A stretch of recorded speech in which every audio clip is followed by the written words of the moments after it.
Hello and welcome, dear students.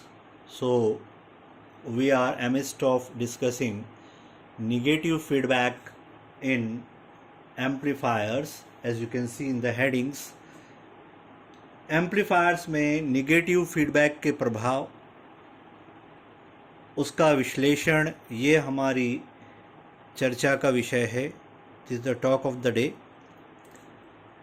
As you remember, जब amplifiers हमने आपको पढ़ाया था लो फ्रीक्वेंसी एनालिसिस में, तो मैंने आपसे कहा था कि किसी भी एम्पलीफायर को 4 फिगर्स ऑफ मेरिट के आधार पर पहचाना जाता है, समझा जाता है. एक उसका करंट गेन है, वोल्टेज गेन है, इनपुट इम्पीडेंस, आउटपुट इम्पीडेंस. ये 4 अवयव पैरामीटर्स ऐसे होते हैं जो किसी एम्पलीफायर की बेहतरी का सबूत देते हैं. इन्हीं को आधार बनाकर अब हम एम्पलीफायर में जब फीडबैक प्रदान करेंगे तो हम पता लगाएंगे कि इन 4 पैरामीटर्स पर क्या प्रभाव पड़ता है. इनपुट इम्पीडेंस, जो पहले किसी ज़माने में RI के नाम से आप पहचानते थे, अब उसको RIF कहेंगे. आउटपुट इम्पीडेंस, जिसको आप RO कहते थे, अब उसको ROF की संज्ञा देंगे.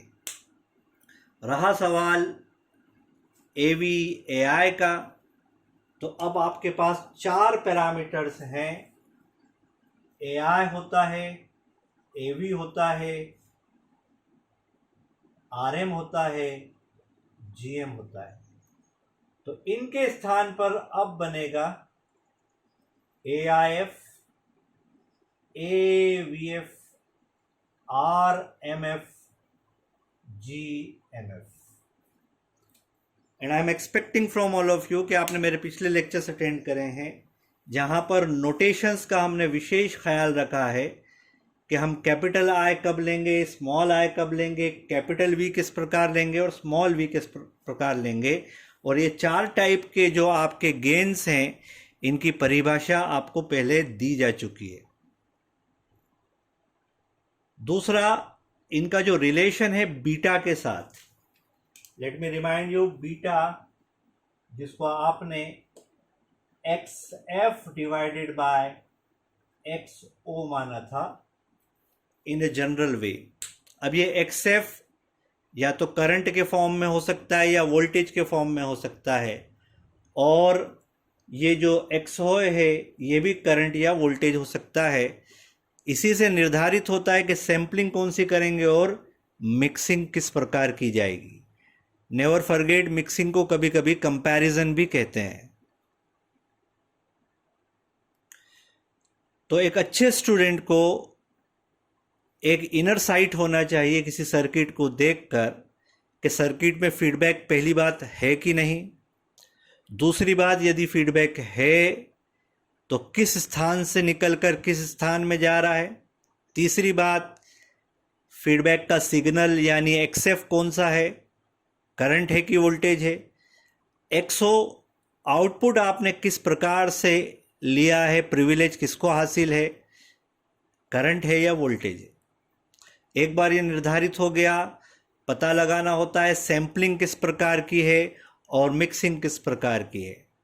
नीडलेस टू से, आपके पास 4 तरह के एम्पलीफायर्स हैं: voltage amplifier, current amplifier, transconductance amplifier, transresistance amplifier.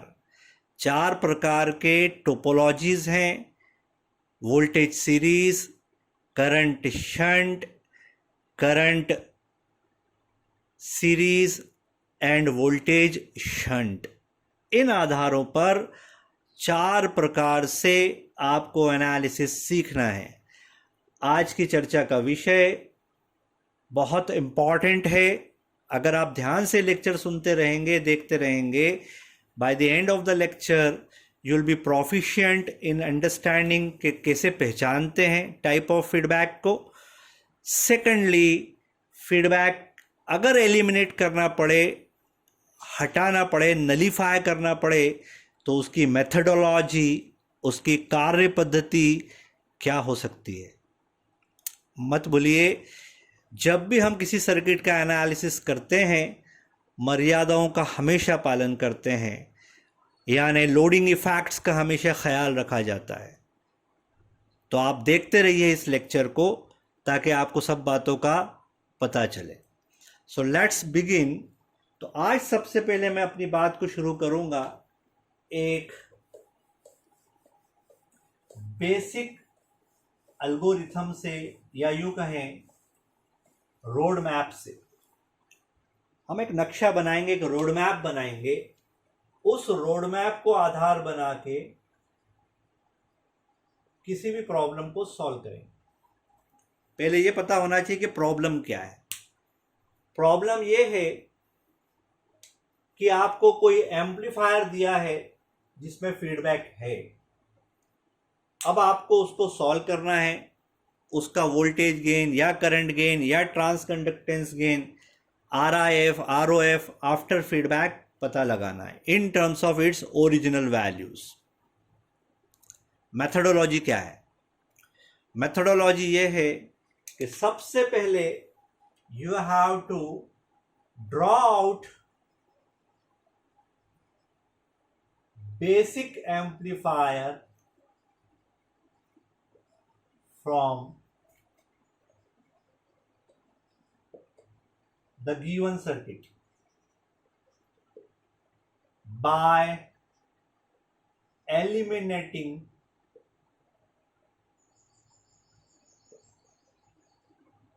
feedback। अब इंपॉर्टेंट बात आ रही है, while preserving the loading effect of feedback circuit. तो फीडबैक सर्किट को नलीफाई करना है, लेकिन उसके लोडिंग इफेक्ट को प्रिजर्व करना है। एक बार आपके पास बेसिक एम्पलीफायर आ गया, अगली आपकी मेहनत होगी बीटा पता लगाना। बीटा मालूम पड़ गया, बेसिक एम्पलीफायर पता चल गया, तो आपके पास बने बनाए फॉर्मूले हैं, गेन के बने बनाए फॉर्मूले हैं, और RI और ROF के बने बनाए फॉर्मूले हैं, जैसे कि हमने पिछले लेक्चर्स में आपको डिराइव करके दिया है। पर आपको ख्याल रखना है कि टोपोलॉजी कौन सी है। ये जितने भी प्रॉब्लम्स होते हैं, इनका बेसिक क्रक्स ये होता है that you have to identify correct basic amplifier and correct type of feedback. अगर आपने गलत डायग्नोस कर लिया, सैम्पलिंग गलत अंदाज़ा लगा लिया, मिक्सिंग का गलत अंदाज़ा लगा लिया, बिलीव मी, आपके जो रिजल्ट्स हैं पूरे गलत आने वाले हैं। चाहे आगे की सारी मेथड आपकी करेक्ट हो, आप मैथमेटिकली आगे करेक्ट हो सकते हैं, but it will never be acceptable because first step is wrong. तो सबसे पहली स्टेप क्या है इस पूरी प्रक्रिया में? पहली स्टेप है आइडेंटिफिकेशन। आई रिपीट, पहली स्टेप है पहचानना कि यहां पर फीडबैक टोपोलॉजी कौन सी है। और एक बार ये पता लग गया तो ये पता लग जाएगा which type of sampling is there and which type of mixing is there। ये दो चीजें पता लगाना अति महत्वपूर्ण हमेशा होता है। मैं इसके कुछ थंब रूल्स भी आपको दे दूंगा कि आप कैसे पहचानते हैं कि आपने सैम्पलिंग करेक्ट आइडेंटिफाई की है और मिक्सिंग करेक्ट आइडेंटिफाई की है। और मैं आपको ये भी बता दूंगा कि अगर आपने गलत पहचान लगाई है तो उसकी कन्फर्मेटरी टेस्ट क्या है कि आपसे गलती हो रही है। Will come to that, but before that ideology क्या है, मेथोडोलॉजी क्या है। मेथोडोलॉजी ये है कि अगर आपको कोई सर्किट दे दिया जाए,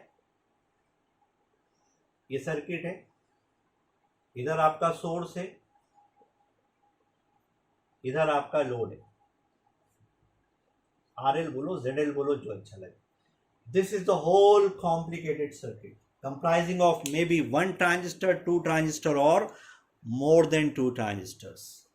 आपस में इंटरकनेक्टेड हैं, फीडबैक प्रोवाइडेड है, आउटपुट को सैंपल करके इनपुट में प्रोवाइड किया है. आपको ताज्जुब होगा एक्चुअल सर्किट्स को देखकर कि सैम्पलिंग एपरेंट नहीं होती और मिक्सिंग भी कोई ऐसे दिखाई नहीं पड़ती कहाँ से हो रहा है, कोई प्लस माइनस ऐसा दिखता नहीं है. So you need to have insight, मन की आंखें चाहिए, ज्ञान चाहिए, तब आपको पता चलेगा कि सर्किट किस तरह का है. और वो एक्सपीरियंस से आता है और अच्छी किताबें पढ़ के, लेक्चर सुन के आपको पता चलता है.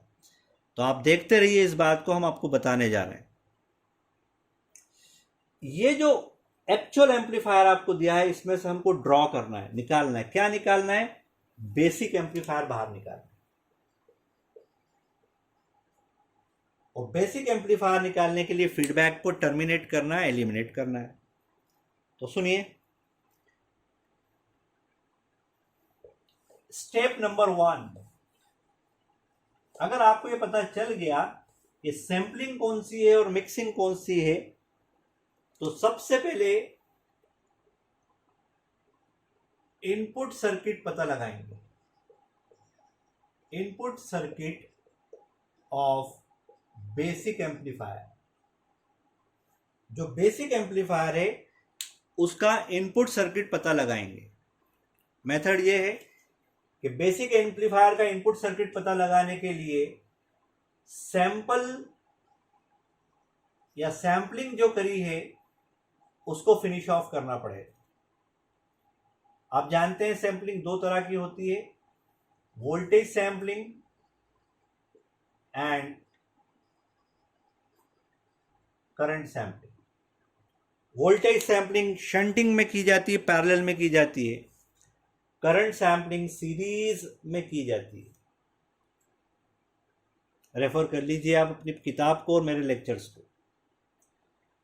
अगर वोल्टेज सैंपलिंग हो रही है तो इनपुट सर्किट ड्रॉ करने के लिए जो सर्किट आपको अभी दिया है प्रॉब्लम में, फीडबैक वाला सर्किट जो दिया है, उसमें वोल्टेज सैंपलिंग को खत्म करने के लिए output node must be shorted. Short कर दें, यानी जो आपका वीओ है गिवन सर्किट में उसको जीरो बना देंगे, डेलिबरेटली, जबरदस्ती करके. और जब आप वीओ को जीरो कर देंगे, ऑब्वियस बात है कि जब वोल्टेज ही जीरो हो जाएगा तो जो सैंपलिंग कर रहे हैं वो भी जीरो हो जाएगा. और सैंपलिंग जीरो हो जाएगी तो जो सैंपल होकर इनपुट पे अवशेष पहुंचते थे वो भी शून्य हो जाएंगे. तब जो हमको इनपुट सर्किट की प्राप्ति होगी वो पूरी की पूरी रॉ होगी, ओरिजिनल होगी, यानी बेसिक एम्पलीफायर में जो होना चाहिए वो होगी. उसमें सिर्फ सोर्स का योगदान होगा, आउटपुट से जो आया उसका योगदान नहीं होगा. ऐसा करने के बाद इनपुट सर्किट को ध्यान से देखेंगे, निहारेंगे और निहारने के बाद उसको रीड्रॉ करेंगे. आप अभी सुनते जाइए, जब हम एक्चुअली प्रॉब्लम्स उठाएंगे तो आपको क्लैरिटी और बनती चली जाएगी मैं क्या बोल रहा हूँ. तो वहाँ पर मेरी बात को फिर से सुन लीजिएगा एक बार और, मैं क्या कह रहा हूँ. तो वोल्टेज सैंपलिंग को ख़त्म करने के लिए आउटपुट नोड को शॉर्ट कर दिया और इनपुट को देखा कि उसमें क्या परिवर्तन महसूस हो रहे हैं, बना लेंगे. दूसरी चीज़, मान लीजिए करंट सैंपलिंग हो रही थी तो आउटपुट लूप को ओपन करेंगे, यानी आईओ को जीरो बनाएंगे. Output loop must be open. खोल दीजिए उसको. याद रखिए, आपने तो कह दिया कि आउटपुट लूप को ओपन कर देंगे, लेकिन ये सब बहुत कॉशियसली करना होता है कि आप किस जगह से उसको कट कर रहे हैं. अगर आपने गलत जगह कट लगा दिया तो अर्थ का अनर्थ भी हो जाएगा। इसलिए आप लेक्चर्स को बहुत ध्यान से देखिएगा। हम अपने लेक्चर्स में आपको एक्चुअली टिप्स देंगे कि अगर कट लगाना है आउटपुट लूप में तो करेक्ट स्थान कहाँ होता है और कैसे होता है। तो keep watching our lectures for that. तो स्पष्ट हो गया। सैम्पलिंग के लिए आउटपुट नोड को शॉर्ट करेंगे वोल्टेज वाले के लिए, करंट सैम्पलिंग के लिए आउटपुट करंट को ज़ीरो करेंगे। आउटपुट करंट को ज़ीरो करने के बाद इनपुट का उसका असर देखेंगे कि इनपुट का सर्किट अब कैसा दिखाई पड़ रहा है। इस प्रक्रिया के बाद जो दिखाई पड़ रहा है उसको फिर से आप रिड्रॉ कर लीजिए। इनपुट सर्किट आपका बन जाएगा आफ्टर दिस एक्टिविटी। अब दूसरी एक्टिविटी, इनपुट सर्किट बनने के बाद आपको आउटपुट सर्किट बनाना है। किसका? Basic amplifier. किस प्रकार? फीडबैक को नलीफाई करके। डोंट से दैट कि सर हमने आउटपुट तो खत्म कर ही दिया, सैंपलिंग खत्म ही कर दी, तो अब आगे क्यों करें। नहीं, आपको मिक्सिंग भी खत्म करना पड़ेगी, मिक्सिंग का प्रभाव भी हटाना पड़ेगा। तो उसके लिए प्रक्रिया ठीक उल्टी है। यानी अब की बार अगर शंट मिक्सिंग हो रही है, कौन सी वाली? Shunt mixing. कौन बताएगा? शंट मिक्सिंग जब होती है तो किस चीज की मिलावट की जाती है? यस, करेक्ट आंसर, मिक्सिंग की जाती है करंट की। यानी आईएफ जो है फीडबैक सिग्नल होता है। तो शंट मिक्सिंग को नल एंड वॉइड करने का तरीका यह है कि आप वीएस को शॉर्ट कर देंगे या इनपुट जहां से मिल रहा है उसको शॉर्ट कर देंगे। जैसे आप इनपुट को शॉर्ट करेंगे, आउटपुट को फिर से देखेंगे, आउटपुट सर्किट जैसा दिखाई पड़ेगा उसको ड्रॉ कर लेंगे, तो उसके करस्पॉन्डिंग आउटपुट सर्किट बन जाएगा। अगर सीरीज मिक्सिंग होती, मैं नहीं बताऊंगा कि सीरीज मिक्सिंग में वोल्टेज की मिक्सिंग होती है, वीएफ फीडबैक सिग्नल होता है। इस परिस्थिति में जो आपका आईआई है उसको आप शून्य करेंगे, या जो आपका आईएस है उसको आप शून्य करेंगे, या जो भी आईआई बोल लीजिए टू बी मोर करेक्ट, उसको आप शून्य कर देंगे। जैसे आप उसको जीरो करेंगे आप पाएंगे कि आउटपुट सर्किट कुछ अलग प्रकार से दिखाई दे रहा है। आप उसको ड्रॉ कर लीजिए, रीड्रॉ कर लीजिए। इस प्रकार आपको इस पूरी प्रोसेस से गुजरने के बाद एक इनपुट सर्किट की प्राप्ति हो जाएगी और एक आउटपुट सर्किट की प्राप्ति हो जाएगी। एक बार वो दोनों मिल गए तो आप दावे से कह सकते हैं कि आपने बेसिक एम्पलीफायर बना लिया। और बेसिक एम्पलीफायर बनाते वक्त मर्यादा का पालन करा, आचरण का पालन करा। किस आचरण का? कि हम लोडिंग इफेक्ट को नहीं खत्म करेंगे, हमने फीडबैक को डिलीट नहीं किया, बल्कि कॉशियसली उसको नलीफाई किया है, उसके प्रभाव को हटाया, सैम्पलिंग हटाकर, मिक्सिंग हटाकर। लेकिन जो लोडिंग इफेक्ट वो पैदा करता है प्रैक्टिकल सर्किट्स में, उसका हमने प्रिजर्वेशन कराया है। इतनी बात आप ध्यान से सुन लीजिए। अब मैं आगे जो बताने जा रहा हूं उसको भी ध्यान से सुनिएगा। सर्किट को देखिए या ब्लॉक डायग्राम को देखिए। इसमें बेसिक एम्पलीफायर बनाया, बेसिक एम्पलीफायर बनाया by doing the earlier practice. यहां पर VS दर्शाया, यहां पर IS दर्शाया, RL की जगह RL लगाया। आप पूछेंगे ये VS और IS कैसे डिसाइड होता है? ये सोर्स ट्रांसफॉर्मेशन आपके पास हमेशा ऐसे टूल रहता है। याद रखिए, जब इनपुट पर, ध्यान से सुनिएगा, जब इनपुट पर सीरीज मिक्सिंग हो तो VS वाला सर्किट यूज करेंगे, फॉर्मेट यूज करेंगे। और जब शंट मिक्सिंग हो तो IS वाला फॉर्मेट यूज करेंगे। और एक बार टोपोलॉजी पता चल गई आपको कि वोल्टेज सीरीज वाली टोपोलॉजी है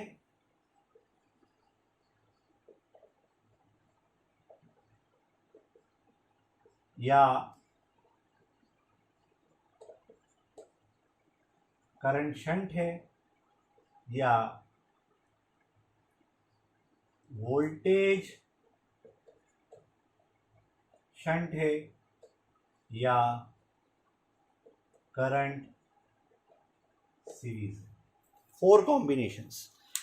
तो इसमें याद रखिएगा वोल्टेज सीरीज है तो बेसिक एम्पलीफायर एवी के फॉर्मेट में बनेगा, और इनपुट साइड पर ध्यान से सुनिए, इनपुट साइड पर थेवेनिन का मॉडल यूज करेंगे, आउटपुट साइड पर भी थेवेनिन यूज करेंगे इस वाले में, और वीएस के फॉर्मेट में जाएंगे। करंट शंट वाले में इसका ठीक उल्टा, नॉर्टन का यूज करेंगे इनपुट और आउटपुट दोनों पर, और एआई को इंपॉर्टेंस देंगे as a working substance. Voltage shunt में इनपुट पे करंट, आउटपुट पे वोल्टेज, यानी ये ट्रांस रेजिस्टेंस के फॉर्मेट में होगा, आरएम के फॉर्मेट में होगा, और आउटपुट पर थेवेनिन लगाएंगे, इनपुट पे नॉर्टन लगाएंगे। इस वाले में इसका उल्टा, आउटपुट पे नॉर्टन लगाएंगे, इनपुट पे थेवेनिन लगाएंगे, और ये जीएम की कैटेगरी में फॉल करेगा, यानी जीएम को इंपॉर्टेंस देंगे। ये बातें अगर आपको क्लियर हो गई तो ये समझ लीजिए आपने जंग जीत ली है।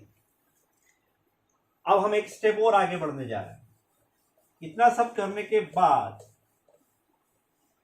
बीटा आपको पता होना चाहिए, बीटा पता होना चाहिए। बीटा क्या है? Originally X F upon X O. क्या पॉसिबिलिटीज हैं बीटा की? बीटा की पहली possibility, it can be V F upon V O. दूसरी possibility, it can be I F upon I O. तीसरी possibility, it can be I F upon V O. चौथी possibility, it can be V F upon I O. और कोई possibility बच रही हो तो आप बता दीजिए, मुझे तो नहीं दिखाई दे रही। 4 थी, क्यों? क्योंकि 2/2 थोड़ा है, थोड़े की ज़रूरत है, ज़्यादा की ज़रूरत तो है नहीं। Everything is perfectly designed by the creator. तो बीटा जो है वो वीएफ बाय वीओ कहाँ होगा? वोल्टेज सीरीज में। Beta equal to IF upon IO कहाँ होगा? यस, करंट शंट में। Beta equal to IF upon VO कहाँ होगा? वोल्टेज शंट में। और beta equal to VF upon IO कहाँ होगा? करंट सीरीज में। तो 4 पॉसिबिलिटीज बनेंगी और आपको पारंगत होना है बीटा की वैल्यूज को निकालने के लिए। अब मैं एक इंपॉर्टेंट ट्रिक बताने जा रहा हूं या टिप देने जा रहा हूं। बीटा जब भी निकालेंगे हमेशा ओरिजिनल सर्किट से निकालने की कोशिश करेंगे, अगर निकाल सके तो। That is the best place to find out. वरना आप चाहो तो बाद में जो आपने बेसिक एम्पलीफायर निकाला है उसके थ्रू भी उसको निकाल सकते हैं, बट दैट रिक्वायर गट्स, उसके लिए एक्स्ट्रा एफर्ट्स लगती है। तो बीटा निकालना आप मुझसे सीख लीजिएगा। बीटा निकालना बहुत इंपॉर्टेंट है। रीज़न ये है कि बेसिक एम्पलीफायर मिल गया मुझे, तो मैं इनमें से 4 कोई भी निकाल लूंगा। एवी, एआई, आरएम, जीएम, ये मैं पता लगा लूंगा। मेरे लिए कोई मुश्किल काम नहीं है। मैं अपने आप में आपको भी काउंट कर रहा हूँ, हमारे लिए कोई मुश्किल काम नहीं है। एक बार ये पता चल गया, बीटा पता चल गया, उसके बाद बने बनाए फॉर्मूले हैं हमारे पास। गेन के बने बनाए फॉर्मूले हैं, आरआई के बने बनाए फॉर्मूले हैं, आरओ के बने बनाए फॉर्मूले हैं। कुछ फॉर्मूले मैंने डिराइव करे थे और कुछ एक आपको असाइनमेंट पे दिए थे। तो डिराइव करने के बाद आपको you have to learn it by heart as well. तो अब मैंने आपको एक रोड मैप दे दिया है कि ये 4 प्रकार के अगर आपके पास एम्पलीफायर्स हो, 4 प्रकार की टोपोलॉजी हो, 2 तरह की सैम्पलिंग, 2 तरह की मिक्सिंग, किस तरह से उसमें से बेसिक एम्पलीफायर को रिड्रॉ किया जाता है, बाहर निकाला जाता है, लोडिंग इफेक्ट को प्रिजर्व किया जाता है, सैम्पलिंग और मिक्सिंग को नलीफाई करते हैं, ख़त्म करते हैं, और बीटा पता लगाते हैं। अभी मैंने एक्चुअली हैंड्स ऑन प्रैक्टिस नहीं बताया कि एक्चुअल प्रॉब्लम लेके नहीं बताया है, बट कीप ऑन वॉचिंग। मैं जस्ट इसके अगले लेक्चर में प्रॉब्लम्स उठाकर सॉल्व करना शुरू कर दूंगा, जिसमें आप कम से कम एक 4 प्रकार का बताऊंगा और बाकी आपको प्रैक्टिस के लिए दिए जाएंगे। So keep working hard for your bright future. Thank you very much for this lecture. Please share with your friends also.